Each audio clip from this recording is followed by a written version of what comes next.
Hai hai.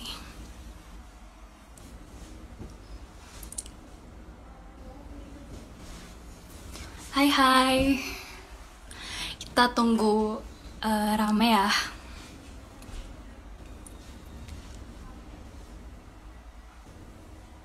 Oh, thank you.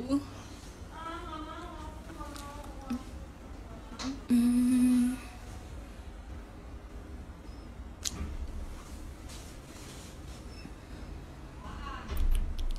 kita tunggu dikit lagi ya.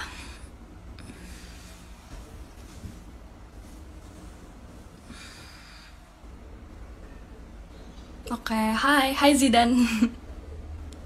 Hai, hai, hai. Oke, mungkin aku mulai aja sekarang. Hey guys, it's our wake up call, serving you with daily dose of warmth dan awareness. Kembali lagi sama aku, Airin. Hari ini kita datang dengan live session baru. Ini adalah 10 minutes of recall, dimana kita akan ngebahas tentang isu sosial yang pasti ya belum selesai, tapi kita akan kemas secara rinci, yaitu secara singkat, padat, dan jelas, yaitu kira-kira kurang lebih 10 menitan lah ya. Dan pada episode pertama ini kita bakal ngebawain tentang isu yang marak banget sebenarnya setiap tahun sih, tapi mungkin suatu pemicu yang lumayan dahsyat gitu pada tahun Agustus 2019, tahun 2019.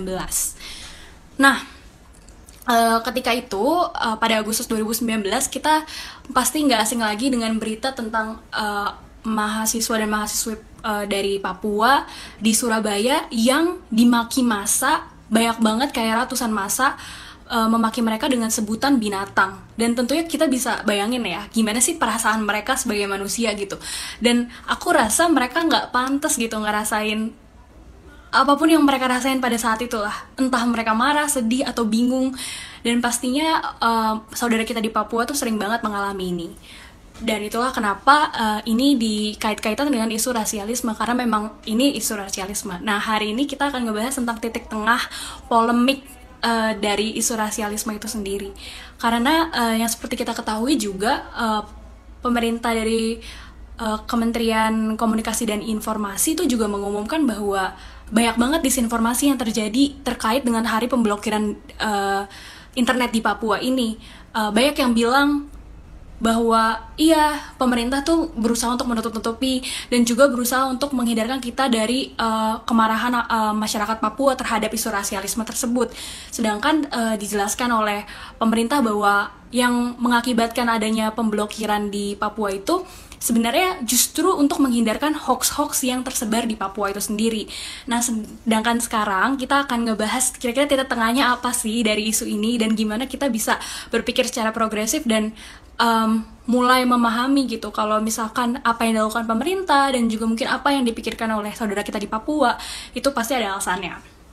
Sekarang kita akan mulai dengan ngebahas tentang isu rasialisme yang diceritakan oleh teman-teman kita di Papua dulu ya. Jadi banyak banget kalau misalkan kita tahu masyarakat Papua itu menginginkan sekali adanya dialog publik gitu. Nah, dialog publik itu tentunya nggak mungkin belum pernah terjadi.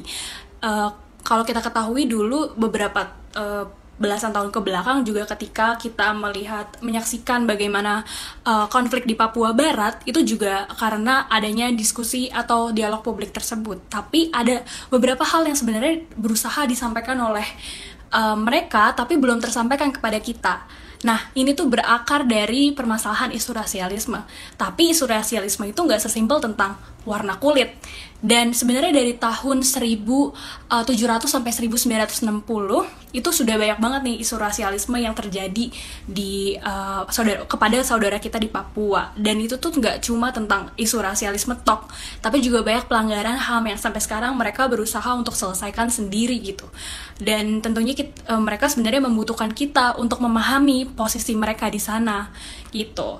Nah, sebenarnya superioritas dari rasialisme dan perbudakan itu kalau misalkan kita perhatikan dari suara saudara kita di Papua itu lumayan mirip ya efeknya, karena mereka juga sependapat bahwa perbudakan yang berawal dari masa-masa perbudakan di Prancis, Italia, bahkan Amerika itu memang diawali dengan paham bahwa orang-orang yang berkulit hitam itu basically lebih rendah aja, dan mereka itu kuat dan bisa dianggap sebagai seseorang yang pantas untuk bekerja keras. Nah, itulah yang menjadi dasar pemikiran dari isu rasialisme itu sendiri. Nah, tapi permasalahannya, kalau kita perhatikan, isu rasialisme di Papua ini nggak cuma terjadi setahun 2 tahun. Kalau misalnya kita perhatikan, mungkin udah kurang lebih 57 tahun mereka menderita terhadap isu rasialisme tersebut. Nah, ketika mahasiswa-mahasiswa ini dicaci maki oleh massa dengan sebutan binatang tersebut pada Agustus 2019, kita mengetahui bahwa mereka sempat diblokir akses internetnya, dan sebenarnya efeknya tuh nggak cuma tentang mereka nggak bisa mengakses apapun, tapi mereka terhambat secara ekonomi dan terhambat kehidupan sehari-harinya selama beberapa minggu atau bahkan bulan, sampai pada akhirnya secara resmi pemerintah dan juga Kementerian Kominfo itu akhirnya mengumumkan bahwa pemblokiran internet di Papua akhirnya dicabut. Tapi tentunya setelah adanya amukan dari massa, demonstrasi yang ricuh, mereka berdemonstrasi dengan lumayan parah gitu. Mereka sempat membakar gedung di gedung Telkom di Papua juga. Nah, ini tuh menjadi sesuatu yang aku personally pikir harus diomongin gitu. Banyak yang nggak ngerti bahwa kenapa sih saudara kita di Papua selalu merasa terpinggirkan dan lain-lain. Tuh karena sebenarnya basically dari yang paling dasar aja, mereka tuh masih merasa nggak setara dengan kita. Bahkan di kehidupan sehari-hari, ketika mereka udah pergi dari Papua, mereka membaur di masyarakat di barat, mungkin di bagian timur Indonesia, di bagian barat Indonesia, di tengah Indonesia, mereka masih mendapatkan perlakuan itu dari masyarakat.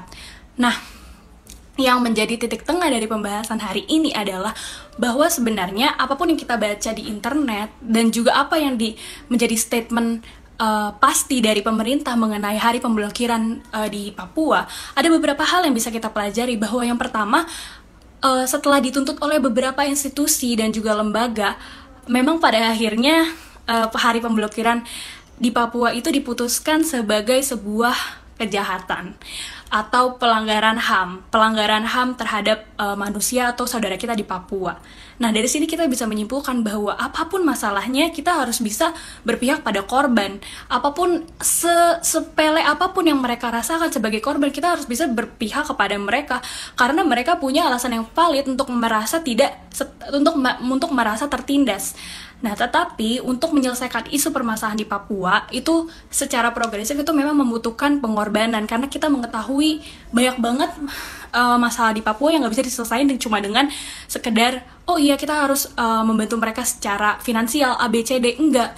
Tapi ada banyak hal yang bisa kita lakukan. Kayak yang pertama, kita berharap atau kita menuntut adanya dialog publik yang Papua bisa lakukan, tapi kita juga harus mendengarkan mereka, dan kita juga harus tetap open minded. Kita harus mengetahui kira-kira di lapangan seperti apa, karena memang Our Wake Up Call sendiri pun pernah mengadakan project, dan project ini project dengan anak-anak pinggir, termasuk anak-anak di Papua sana, di Wamena sana, dan mereka memang tidak memiliki akses internet yang cukup bahkan untuk mendapatkan informasi seperti yang kita dapatkan, dan itu pada akhirnya jadi nggak adil aja gitu buat mereka.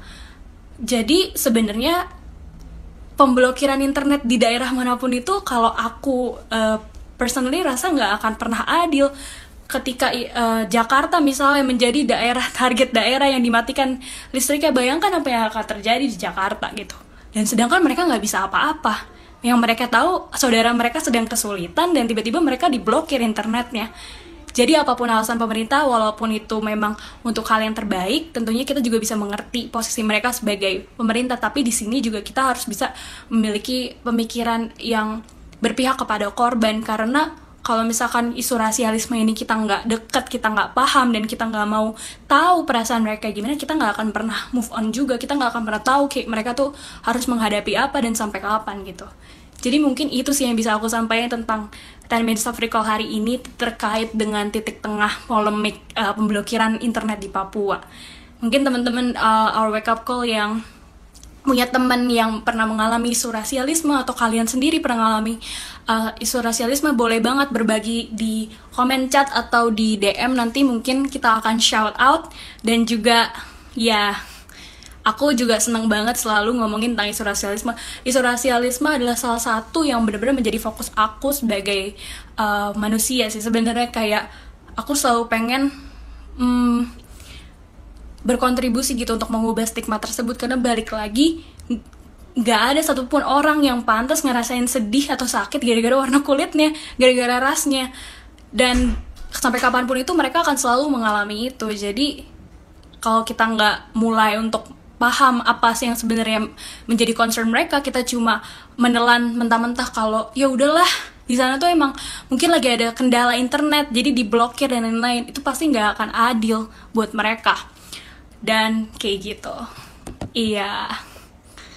Kira-kira temen-temen ada gak sih punya pengalaman temennya dari saudara kita di Papua, atau bahkan kalian pernah mengalami isu rasialisme? Karena menurut aku itu nggak banget lah pokoknya. Dan ketika ngomongin kayak gini tuh I just never feel satisfied aja untuk stop di situ. Dan ketika ada orang yang ngapain sih ngurusin tentang ras, itu tuh tergantung pandangan kita masing-masing. Dan justru karena pandangan itu, menurut aku, a person can think about something karena mereka punya landasan, dan landasan tersebut adalah cuma sekedar kayak merasa lebih baik aja secara warna, secara kepribadian, dan bahkan perbudakan. Dulu perbudakan itu mereka nggak dapat jam kerja yang pasti, gajinya juga nggak ada, mereka di manusia tersebut dibeli, dan kebanyakan berkulit hitam. Itu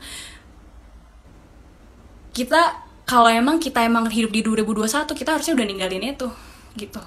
Kayak I will never stop talking about racialism karena it's a no-no gitu sih. Jadi mungkin itu aja sih dari aku, dari 10 minutes of recall. Jadi aku tutup secara formal dulu ya teman-teman. Mungkin ada yang mau share pengalaman, mungkin aku tunggu 2-3 menit. Kalau udah, mungkin aku akan stop aja di sini. Aku cuma senang aja sih untuk ngobrol singkat aja supaya kita semua tuh inget gitu tentang isu-isu yang sebenarnya ada. Dan kenapa sih judulnya tuh 3/6? Nah, basically sebenarnya ketika PT UN akhirnya menjatuhkan vonis bahwa memang ini adalah tindakan pelanggaran HAM, di mana internet mereka diblokir selama berangsur-angsur, itu jatuhnya pada 3/6. Sedangkan isunya tersebut itu sepanjang Agustus 2019, ketika Indonesia harusnya merayakan kemerdekaannya yang keberapa tuh, tapi mereka malah kesulitan gitu. Dari bertahun-tahun mereka mengalami itu, dan it's just not fair. Kita nggak akan pernah tahu exactly apa yang mereka rasain until we become them, but we are not. Dan aku dan teman-teman OWC juga mungkin cukup privilege untuk tinggal di Jakarta. Dan gimana dengan mereka untuk belajar aja susah. Dan jangan dipikir mereka malas, banyak banget dari mereka yang bener-bener pengen sekolah. Dan OWC udah ngeliat itu sendiri dari project kita yang pertama sama anak-anak di Wamena. So it's really sad sih. Oke. Gitu aja dari aku. Kita ketemu lagi di lain waktu untuk ngomongin lagi isu-isu lainnya, isu-isu sosial lainnya. Dan di lain kesempatan juga kita bisa lagi berbincang tentang teman-teman kita di Papua, supaya kita kira-kira bisa melakukan sesuatu gitu untuk menolong mereka. Oke, terima kasih. Have a nice week. Terus juga stay tune untuk konten-konten OEC lainnya. And see you next time. Bye!